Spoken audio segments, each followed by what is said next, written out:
Good evening, friends. Before I dive into this account, let me just mention that the names of the people in this story have been altered, chosen at random, really to protect their identities and to help you follow along more easily. The true names remain hidden, as they should in matters like these. Now, let's get right to it. This tale comes from something I came across in my readings and discussions with fellow exorcists, a real case that unfolded back in the summer of 1980 in the peaceful little town of Brookfield, Connecticut.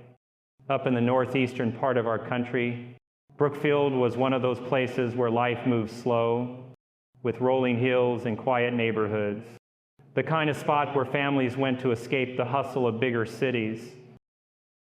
It was there that a family, let's call them the Glatzels, decided to start fresh. They rented an old house on the edge of town.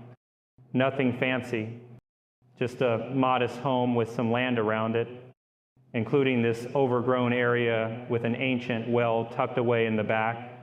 The well looked harmless enough, half covered in vines and forgotten by time. But as we'll see, appearances can deceive, especially when evil has taken root.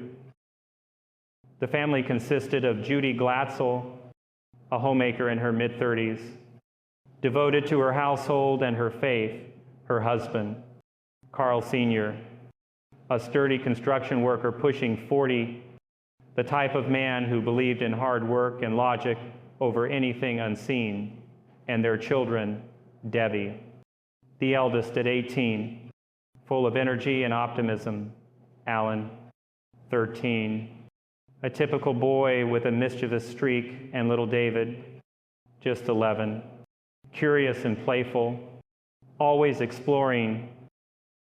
They moved in with high hopes, unpacking boxes, and settling into what seemed like an ordinary new chapter.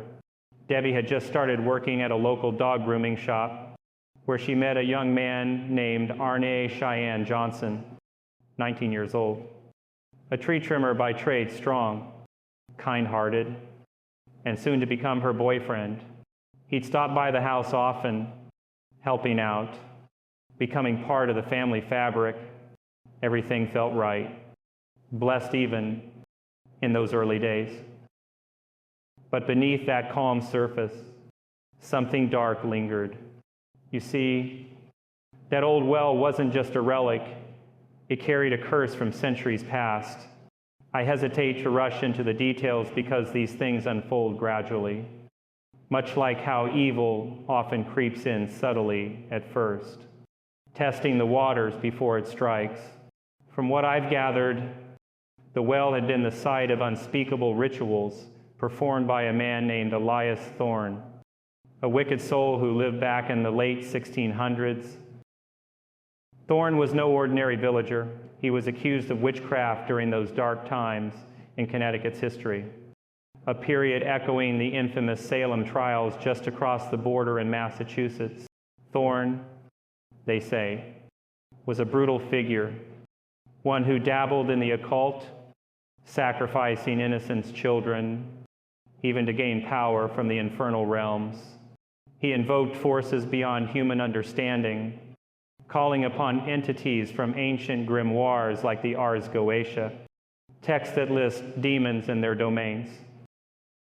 In his final act of vengeance against those who hunted him, Thorne summoned a particular demon at that very well, binding it to the side as a trap for future souls. He was captured and burned at the stake in 1692. But his malice didn't die with him. It waited, patient and hidden, in the depths of that well. Now, I don't share this to scare you senseless, far from it. As a priest who's dealt with demonic oppression for over 2 decades, appointed by my Archbishop in 2005 to serve as an exorcist for the Archdiocese of Indianapolis, I've learned that these stories aren't about Hollywood thrills. They're about the real spiritual battles we face, the ways evil exploits our vulnerabilities, and the unyielding power of Christ to overcome it. Evil doesn't announce itself with fanfare, it whispers. It probes, seeking an opening. And in this case, That opening came through innocence.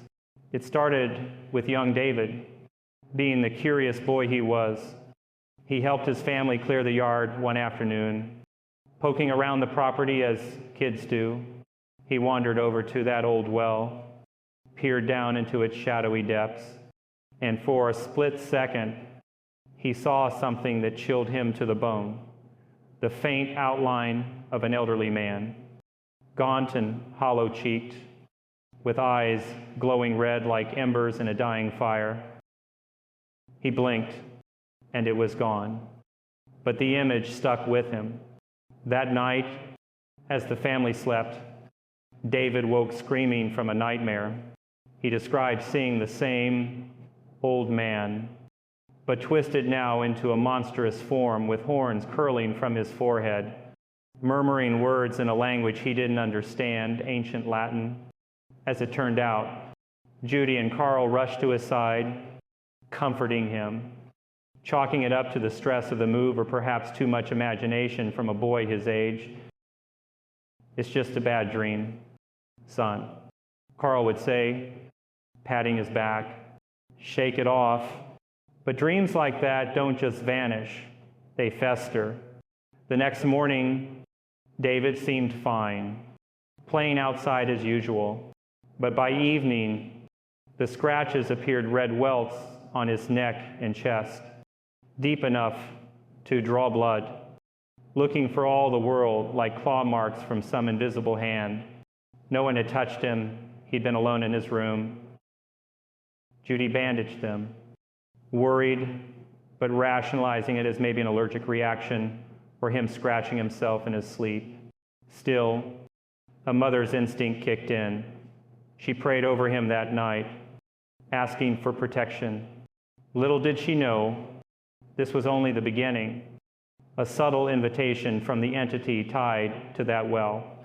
I've seen this pattern in my own cases. Demons don't possess outright at first.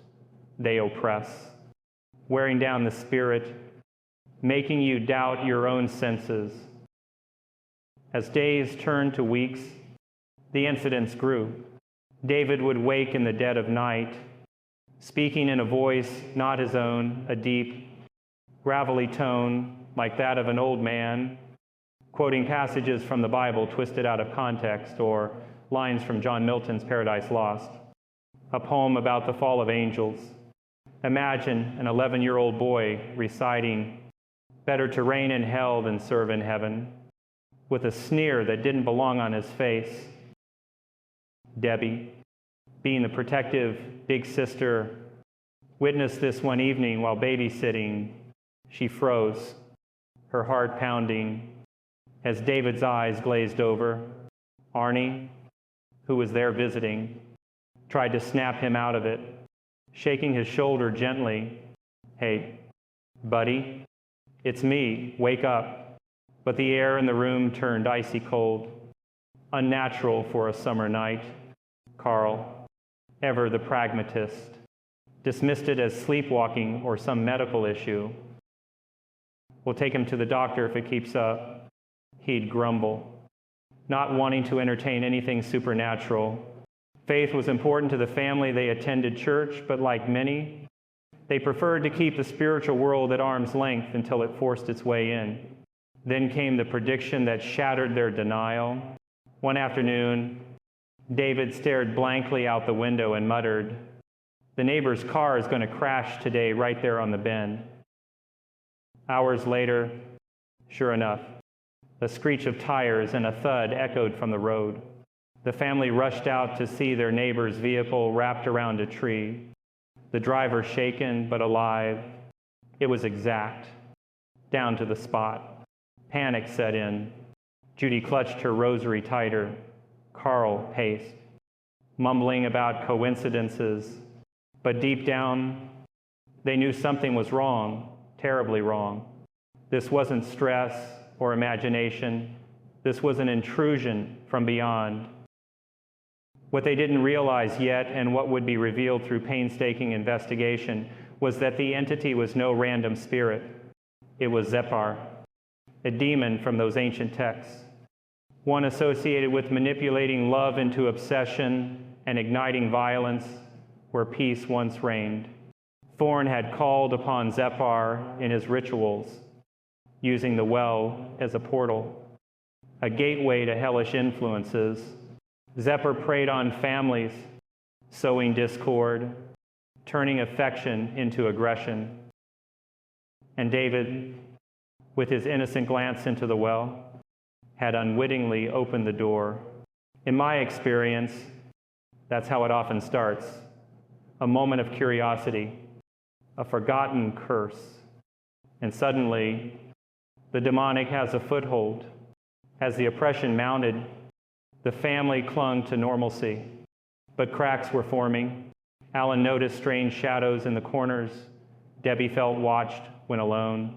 Arnie, ever supportive, spent more time there, but even he sensed the heaviness. I share this not to dwell on the horror, but to remind you evil is real, but so is God's grace. We must be vigilant, grounding ourselves in prayer and the sacraments. If we'd stop here, it might seem like just eerie happenings, but as you'll hear, it escalated, drawing in more lives and revealing the full extent of this ancient malice. The battle was just beginning. As the weeks wore on, the grip of this unseen force tightened around the Glatzel family, turning their home from a haven into a battlefield of the spirit. I've encountered similar escalations in my ministry. Oppression doesn't stay subtle, it builds, probing for weaknesses, aiming to isolate and destroy. In David's case, the manifestations grew more physical, more undeniable. One night, as Judy tucked him into bed, he suddenly arched his back in a violent convulsion, his body shaking uncontrollably, foam flecking his lips. His eyes rolled back, showing only whites, and he gasped for air as if an invisible hand squeezed his throat. Carl burst into the room, pinning him down to prevent injury, while Debbie called for an ambulance. By the time paramedics arrived from the local station, David had stabilized, breathing normally again, but the doctors at Danbury Hospital, about a 20-minute drive away, could find nothing wrong. No epilepsy, no neurological issues. It might be psychosomatic. They suggested prescribing rest and observation, but we know better. Demons mimic medical conditions to sow doubt, to make faith seem foolish. Back home, the family tried to regain footing, but the attacks persisted. David would stop breathing abruptly during dinner, his face turning blue, forcing Carl to perform CPR he'd learned on the job site. Judy, ever the pillar, prayed fervently, reciting the Our Father over him. But the entity mocked her efforts. In one chilling episode, as she held him during a seizure, an unseen force shoved her backward with such power that she slammed into the wall, spraining her wrist badly enough to need a brace. She cried out in pain, but her concern was for her son, not herself. Why is this happening to us? She'd whisper to Carl in the quiet hours, tears streaming. He, stoic as ever, would hold her. But I can imagine the fear gnawing at him, the fear of the unknown, of something beyond his tools and strength. It didn't stop with David. Evil like this spreads. Like a contagion seeking new hosts. Alan, the 13-year-old, felt it next. One evening, while doing homework in the living room, a stack of books flew off the shelf as if hurled by an angry hand, one striking him square on the temple. Blood poured from a gash that required stitches, 7, to be precise, at the same hospital. He described feeling a cold gust, like winter wind in summer, right before it happened. It was like someone was mad at me. He told his parents, his voice trembling. Debbie, witnessing more and more, grew protective, sleeping on the floor beside David's bed some nights. Arnie, her boyfriend, stayed over when he could, his presence a comfort, but even he admitted the house felt wrong, heavy, as if the air itself carried malice. Through all this, the family clung to denial where they could human nature. Really, Carl took David to specialists in nearby towns, driving miles on winding Connecticut roads, hoping for a rational explanation. Judy upped her church attendance, seeking counsel from their local priest, who suggested family counseling, but the predictions continued. Heightening the terror, David, in trance-like states, foretold small disasters, a pipe bursting in the basement, flooding the floor with inches of water, or Arnie's truck tire going flat on the highway. Each one came true, eroding their skepticism. In my years as an exorcist, serving since my appointment in 2005, I've seen how these premonitions serve the demonic agenda. They instill awe and fear, making the entity seem omnipotent, when in truth, it's all deception. Demons have knowledge of hidden things, but only what God permits. They're not all-knowing. Gradually, as investigators later pieced together, the backstory of this demon began to emerge, though at the time, the family had no inkling. Zephyr, as it was identified, wasn't some vague ghost. It was a fallen angel, one of those who rebelled with Lucifer, cast down from heaven.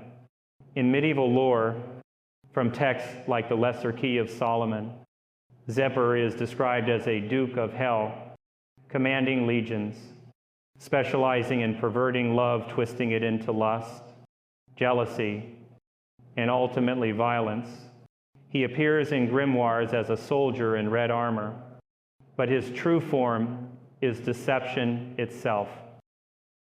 Elias Thorne, that wretched witch from 1692, had invoked Zephyr specifically for revenge, binding him to the well through blood rituals. Thorne's crime, sacrificing children for power, committing unspeakable acts, mirrored Zephyr's domain, creating a symbiotic curse. The well became a conduit, a hellish anchor point, waiting for a vulnerable soul like David to gaze in and invite it unwittingly. The emotional toll mounted. Judy lost sleep, her face gaunt from worry. Carl snapped more easily at work. His construction crew noticing his distraction, Alan withdrew.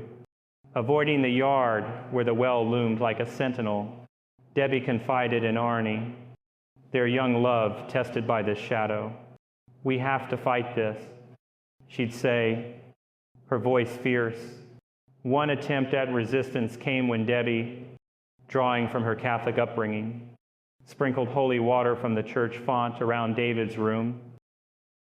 For a moment, peace seemed to hold, but then the backlash hit. A deafening roar echoed through the house, like thunder indoors, shaking the walls, windows shattered outward, glass shards flying like daggers. Carl, in the kitchen, caught a piece on his arm, a deep cut that nearly severed an artery. Blood soaked his shirt as Judy bandaged him frantically. The holy water had provoked the demon, revealing its hatred for anything sacred. In my experience, that's a telltale sign. Evil recoils from the holy, but it fights back viciously when cornered. Arnie, seeing the family's suffering, stepped up in a way that showed his courage but also his naivety. During one of David's episodes, as the boy levitated inches off his bed, defying gravity in a grotesque display, Arn shouted into the air, "If you want someone, come at me. Leave the kid alone." Brave words, spoken from love, but without the armor of prayer. They were an open invitation. That night, driving home, Arnie's car veered off the road near the well, slamming into a tree with a crunch of metal. Miraculously, he walked away with only bruises a foot or two more, and it could have been fatal. But the entity had marked him. Soon after, Arn reported blackouts, periods where he'd lose time, waking with no memory. His hands clenched as if in rage. He'd growl low in his throat during arguments, a sound unnatural for a man. Debbie noticed his eyes sometimes vacant, sometimes burning with unexplained fury. The hoarseness in the family's voices, the exhaustion in their steps, it all painted a picture of a siege. They whispered about moving, but finances tied them down. Carl's job was local, the rent affordable, yet the oppression was wearing them thin, pushing them toward despair. Little by little, the truth of Zeppar's nature seeped in through these events, a demon that fed on fractured bonds. Inciting brawls where harmony once stood, Thorn had unleashed it to torment families. And now, centuries later, it was doing just that. But hope flickered. Rumors of experts in the paranormal reached them. People like Ed and Lorraine Warren, known in Connecticut circles for confronting such darkness. The family, on the brink, reached out, setting the stage for intervention. Still, the worst was yet to come. As the evil sought a fuller vessel, faith would be tested, and blood would be spilled. Despair hung over the Glatzel home like a shroud. But in the midst of it, glimmers of resistance emerged, acts of love that, while well-intentioned, sometimes invited greater peril. Arnie, that young tree trimmer with a heart as sturdy as the oaks he felled, had already thrown down the gauntlet to the entity, and now the consequences were unfolding in ways that tested everyone's resolve. In my ministry, I've counseled many who, in moments of desperation, challenge evil directly without the shield of prayer or the church's rites. It's human brave. Even but demons thrive on such openings, turning defiance into domination. Arnie's symptoms deepened after that crash near the well. He'd stare off into nothing for minutes at a time. His face slacked, then snapped back with no recollection. Debbie noticed the changes first. His temper flared over small things, like a delayed dinner or a misplaced tool, his voice dropping to a guttural rumble that echoed the one they'd heard from David. "It's not you," she'd whisper, holding his hand, but doubt crept in. Was this stress or something more sinister taking root? The family dynamics shifted under the strain. Judy and Carl argued more quietly at first about whether to sell belongings for a move. Then louder as exhaustion frayed nerves. Alan, still nursing his stitched forehead, avoided his brother, sleeping with the light on, claiming he heard scratching inside the walls at night. David, between episodes, seemed almost normal, but his eyes carried a weariness no child should know. It was as if Zeppar was orchestrating a slow unraveling, pitting them against each other. From what I've read in accounts of this case, and drawing from my own encounters since becoming an exorcist in 2005, demons like this one exploit relationships, whispering lies, amplifying insecurities. Zeppar's specialty, as lore describes, was corrupting bonds, turning sibling care into suspicion, marital devotion into discord. Thorn had chosen well in summoning him. The curse wasn't just about fear, but about fracturing the very foundation of family. One evening, as tensions peaked, Arnie experienced his first full blackout in front of witnesses.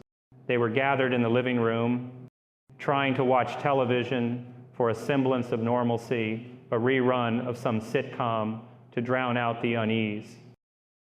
Suddenly, Arnie stood bolt upright, his body rigid, and he snarled words in a tongue none recognized, harsh syllables that filled the room with dread.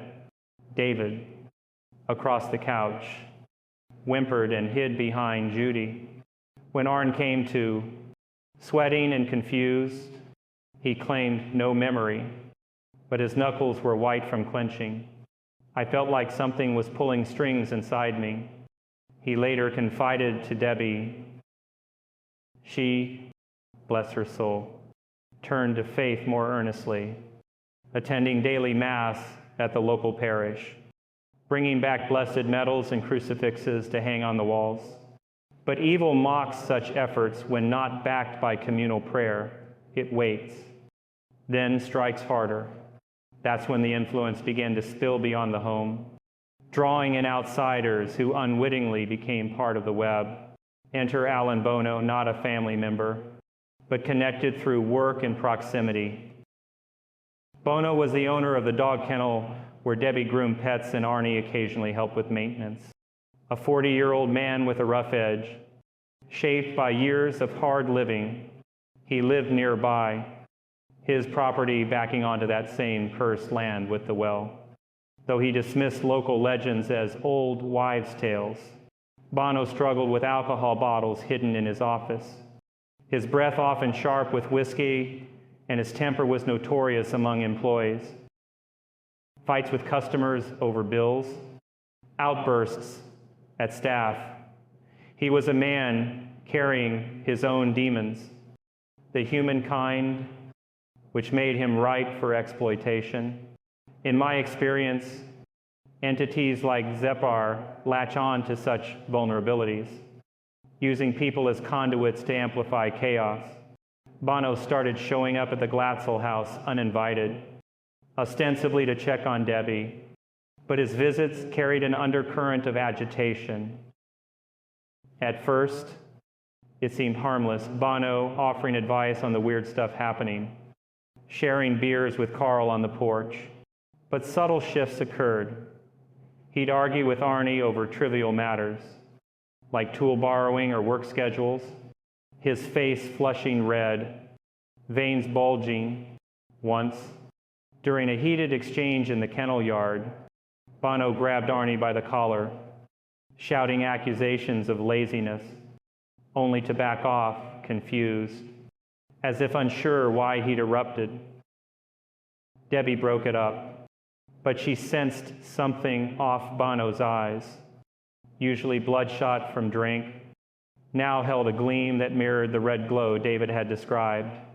The family didn't connect the dots yet, but Bono's proximity to the well, his own unresolved rage from a troubled past, abusive upbringing, failed marriage, made him a perfect pawn. Zephyr, bound to that site, extended its reach through him, stirring pots that were already simmering. Debbie's attempts to fortify the home grew bolder.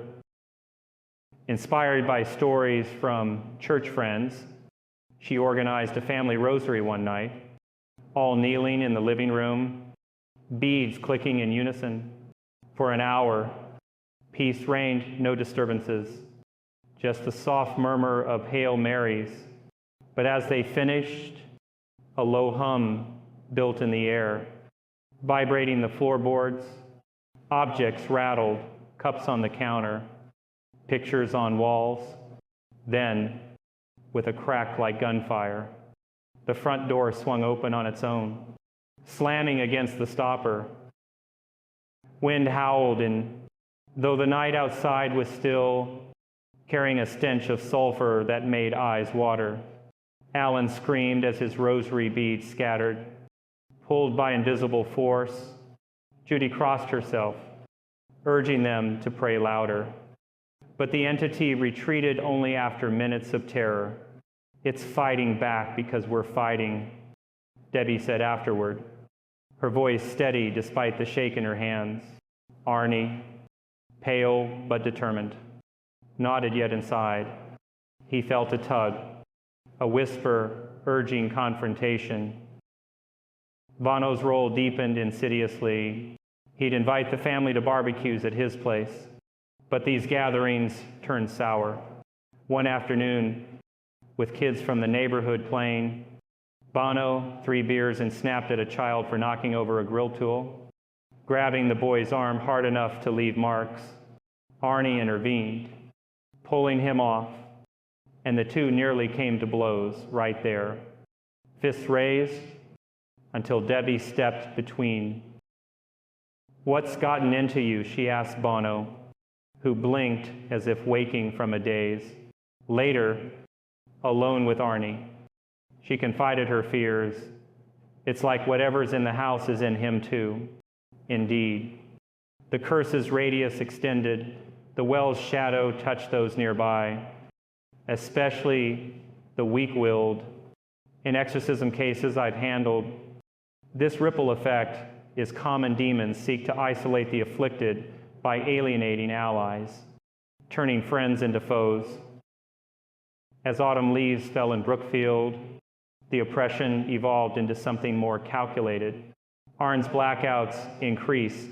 He'd wake finding scratches on his arms, self-inflicted in frenzy. David, sensing the shift, would point at Arn during quiet moments and whisper, "It's in him now." The boy's episodes lessened slightly, as if the entity was conserving energy, redirecting focus. Carl, breaking his stoicism, finally admitted to Judy, "We need help, real help." Whispers of the Warrens reached them through a mutual acquaintance at church, Ed and Lorraine, that devoted couple from Monroe, just a short drive away, with reputations for battling the demonic head-on. Ed, a veteran of World War II, brought a soldier's discipline. Lorraine, her clairvoyant gifts, guided by faith. The Glatzels made the call, desperate for intervention before the fractures became irreparable. But even as hope dawned, darkness plotted. Bono's aggression escalated. Reports from the kennels spoke of him muttering to himself, quoting obscure verses that echoed David's trances. He clashed with Arnie daily now, over nothing, a misplaced leash, a late arrival. One incident saw Bono hurl a kennel crate across the yard, narrowly missing Debbie, his face contorted in unnatural rage. "You're bringing bad luck here," he accused Arnie, words that carried Zeppar's venom. The demon was weaving its net, using Bono to provoke, to ignite the violence it craved. Thorn's revenge, centuries old, was alive, adapting. In my reflections on such cases, I always emphasize evil doesn't create from nothing. It perverts what's already there. Alcoholism, anger, love itself. The stage was set for confrontation, for the entity to claim its vessel fully. Prayer was their only bulwark, but time was running short. The air thickened with impending doom, and soon the battle would turn bloody. With winter's chill settling over Brookfield, the Glatzel family's plea for help was answered when Ed and Lorraine Warren arrived at their doorstep, bringing with them a quiet authority rooted in years of confronting the unseen.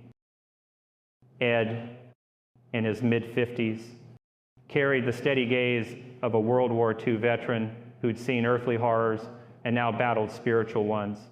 Lorraine, just a year younger, possessed that rare clairvoyant sensitivity, guided always by her deep Catholic faith. They weren't showmen, these were devout people, much like the exorcists I collaborate with in my own archdiocese. From the moment they stepped inside, Lorraine sensed the oppression, describing a palpable darkness clinging to the walls, centered on that forsaken well outside. "This isn't just a haunting," she told Judy and Carl during their initial interview, her voice calm but firm. "It's demonic infestation, tied to something ancient.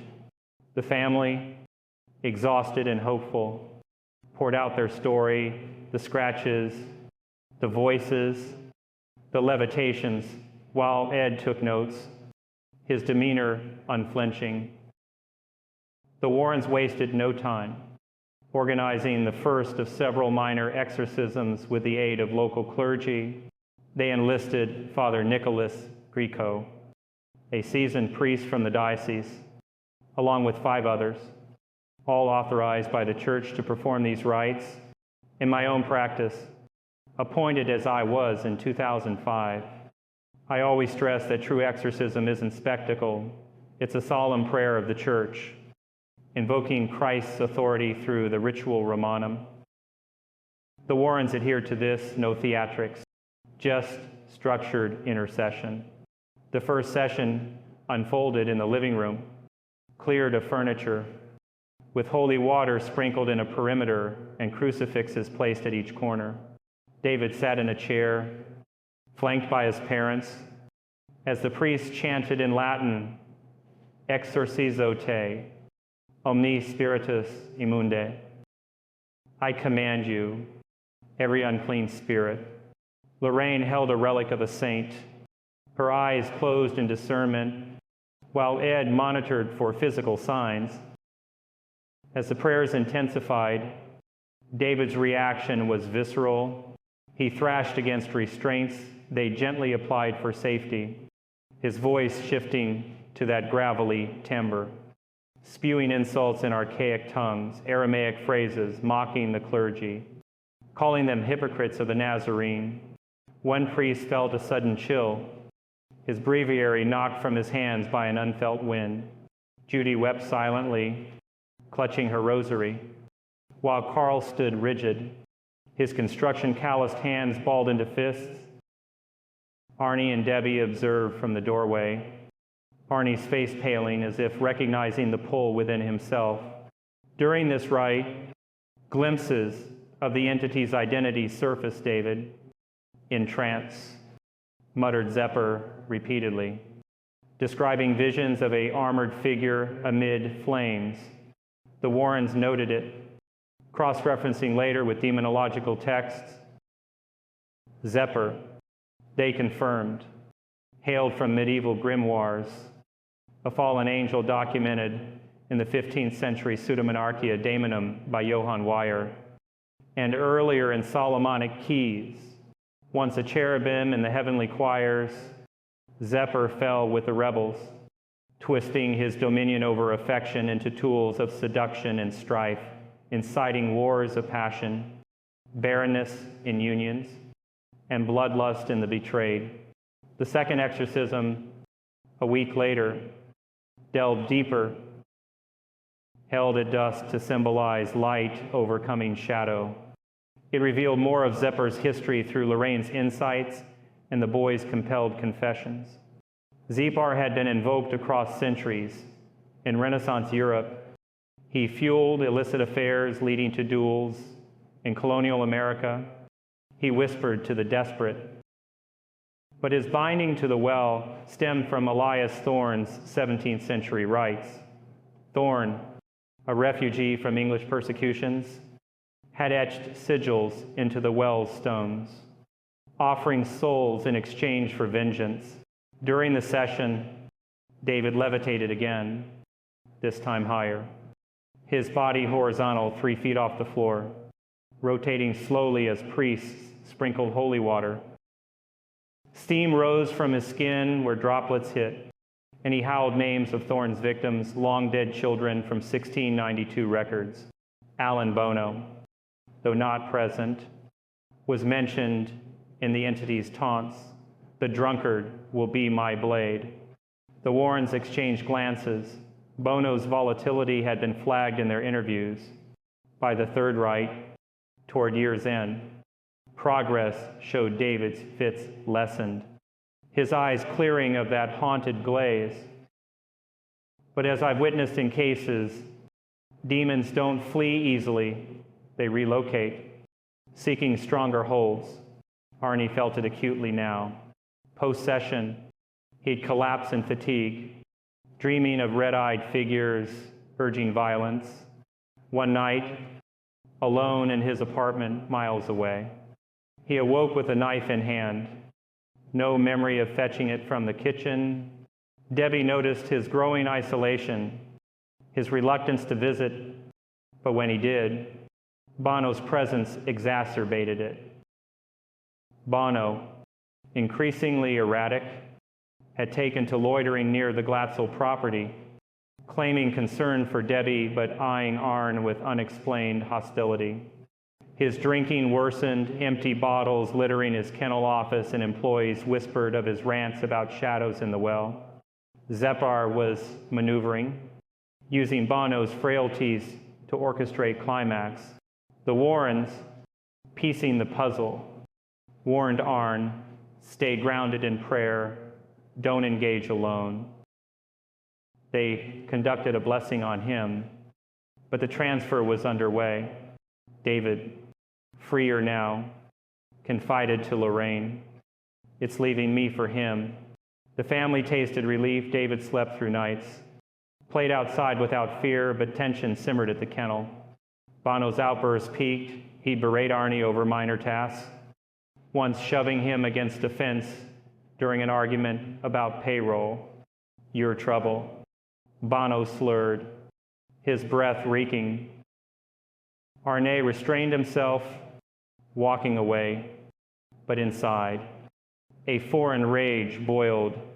Then came the fateful day, February 16th, 1981, a gathering at Bono's kennel, meant as a casual lunch among staff, devolved with alcohol flowing. Bono, deep in his cups, grew belligerent. Mary, a 9-year-old relative visiting Debbie, played nearby with dogs. In a haze, Bono grabbed her arm roughly, pulling her close, muttering incoherently, perhaps a twisted affection, amplified by the entity. Witnesses froze. Debbie shouted for him to stop. Arne, nearby, felt a surge, an overwhelming compulsion under Zepar's full sway. He lunged, grabbing a pocket knife from the picnic table. In a blur, he stabbed Bono 4 times, deep thrusts into chest and abdomen, one piercing the heart. Blood sprayed across the grass. Bono collapsing with a gurgle, gasping as life ebbed. Arne stood dazed, the knife dropping, self-inflicted cuts on his hands from the struggle against his own body. Chaos erupted, screams, calls to police. Bono died en route to the hospital. Massive blood loss sealing his fate.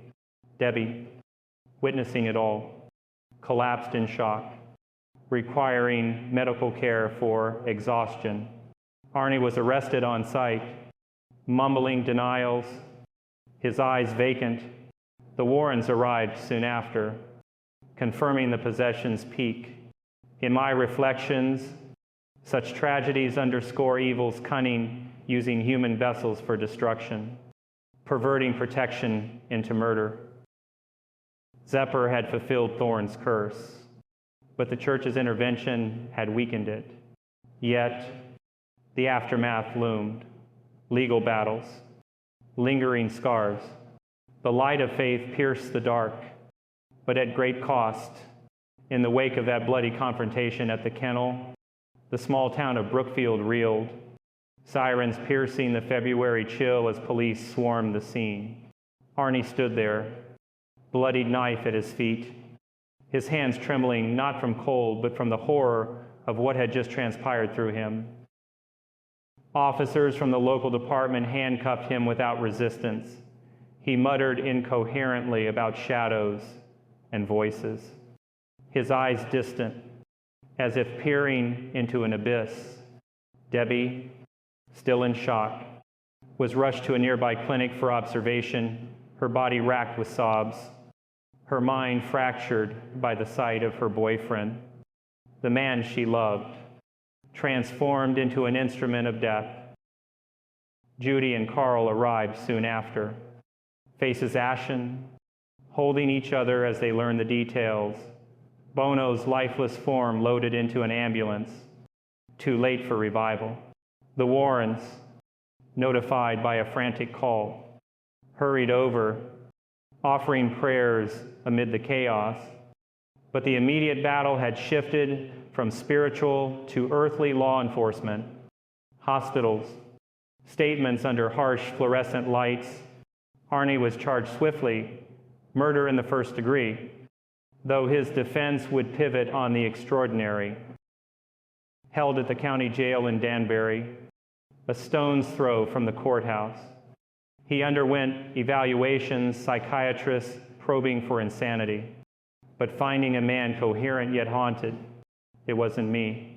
He'd insist during interviews, describing the compulsion like strings pulled by an unseen puppeteer. The Warrens visited often, documenting for their files, reinforcing that this was no mere crime of passion, but the culmination of demonic possession. Ed, with his military precision, outlined the timeline. Lorraine discerned lingering attachments, performing blessings through the bars. Meanwhile, the Glatzel family fragmented under scrutiny. Reporters camped outside their home, neighbors whispering about curses and madness. David, now mostly free, bore invisible scars, nightmares persisting, though milder. Alan threw himself into schoolwork. A distraction from the trauma, Judy leaned heavier on her parish community, organizing prayer vigils that drew supporters from surrounding towns. As spring thawed the Connecticut landscape, the case moved to trial in Danbury's Superior Court, presided over by Judge Robert Callahan, a no-nonsense jurist in his 50s with a reputation for grounding proceedings in facts. The defense, bold and unprecedented, argued demonic possession. Arnie's actions involuntary, compelled by Zepper's influence. Witnesses took the stand, Debbie recounting the buildup, her voice cracking, the Warrens testifying with composure, presenting evidence from the Exorcisms tapes of David's voices, photos of levitations, historical research on Thorn and the Well. This is real. Ed asserted, his tone unwavering. We've seen it before, evil exploiting the vulnerable. Lorraine added psychic impressions, describing Zeppar's aura as a red haze of rage. Even Father Greco spoke, vouching for the rite's authenticity within church protocol. Prosecutors countered with skepticism, medical experts labeling it hysteria, psychologists citing stress-induced psychosis. Mumbo-jumbo, the lead attorney scoffed during closings. A man killed another. Intent was there, demon or not. In October of 1981, after deliberations that stretched tense days, the jury returned guilty of manslaughter in the first degree, not murder, acknowledging mitigating factors. Though the judge dismissed the possession plea outright, we deal in law, not superstition. Callahan ruled from the bench. Arnie received 10 to 20 years at the state penitentiary. But good behavior, coupled with ongoing spiritual counseling, saw him paroled after 5. Inside, he found solace in Bible study groups. Emerging changed. His faith deepened by the ordeal. The Warrens stayed in touch, viewing his release as a victory of grace over darkness. The family, seeking escape, packed up and left Brookfield soon after the verdict, new address undisclosed. A fresh start in another quiet corner of the Northeast. But echoes lingered. Carl, under public pressure, later downplayed elements in interviews, attributing some to exaggeration. We were scared, memories blur, he'd say, though privately, he knew the truth. Judy maintained her convictions. sharing the story in faith circles as a cautionary tale. Debbie and Arn remarkably rebuilt their bond post-release. Marrying in a simple ceremony, love prevailing where Zepper had sought to corrupt, David grew into adulthood, advocating for awareness of spiritual warfare. Alan channeled his experiences into a career in counseling, helping others navigate trauma. Yet, the legacy of that curse endures. The well, still standing on overgrown land, draws occasional curiosity seekers. Though locals warn against it, reports surface sporadically, odd lights at night, whispers on the wind. Zepper, expelled through the church's power, is believed to hover weakened, but waiting for another foothold. In my years as an exorcist, handling cases across the Archdiocese of Indianapolis and beyond, I've learned this: demons don't vanish. They're bound by divine authority. But human free will can reopen doors. Thorne's malice, born of hatred centuries ago, reminds us that evil persists across time, preying on the unwary. Friends, this account isn't meant to terrify, but to illuminate the reality of our spiritual realm, the ongoing war between light and shadow. As St. Paul wrote, our struggle is not against flesh and blood, but against the powers of this dark world. The Glatzel's story underscores the triumph of Christ through prayer, the sacraments, and the church's ministry. Even the deepest darkness yields. I've seen it in my own rights, possessed souls freed, lives restored. If you're facing oppression, be it subtle doubts or overt assaults, don't go it alone. Seek your pastor. Ground yourself in Scripture. Invoke the name of Jesus. Evil whispers lies of isolation. God offers community and hope. Remember, faith isn't absence of fear. It's perseverance through it. The well may wait, but so does grace abundant, eternal. Let this tale spur you to vigilance. Guard your hearts. Pray without ceasing. And trust in the one who conquered hell itself. In the end, light always prevails. Thank you for listening. May God bless and protect you all.